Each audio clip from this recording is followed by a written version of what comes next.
You can't wait. You can't sit back and wait. And when you're on a stage like this, you just you gotta play well. You gotta pitch well. You gotta hit well. You gotta do a lot of things well.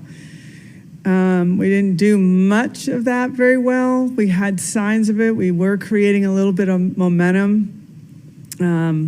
But the beauty of this series is that you have another day. And we learned, again, kind of reminded me a little bit of what happened to us as we started this tournament. We just wasted time, not quite ready, not very loose in the way of swinging. Now, I'm not taking away anything from Florida State. They just stuck it to us, bottom line. I mean, they were good tonight. Everything they did was solid. Defense was pretty solid.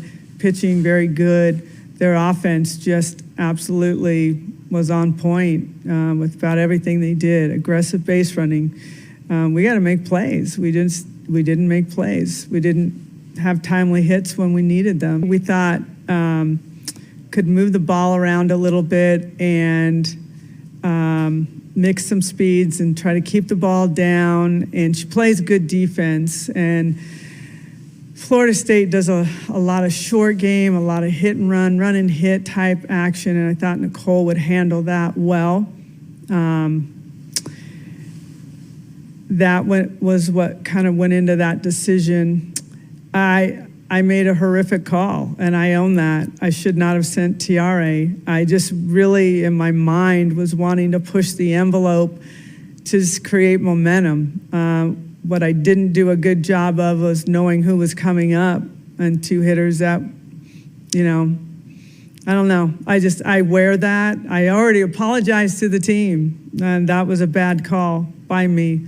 But at the same time, they make a great play. So they earned that, but I'm gonna hold on to that for a while. That hurt us. That call hurt us. And all I could say is that I wish that rule was looked at a little bit differently, because there's a lot of ways that you can look at it. And I guess I'll just leave it right there at that. And I'm sorry that the young lady got hurt. That's not the intention whatsoever.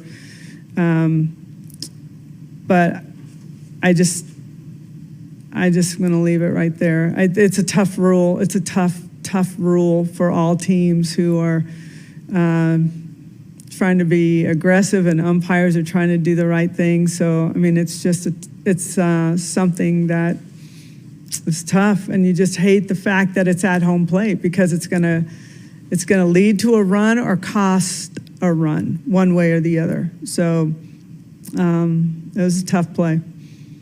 I choose this team no matter what. This team is one of the most talented teams that I've ever been a part of, and we know how to fight. So I think tomorrow, whenever we come out, it's not just our backs are against the wall.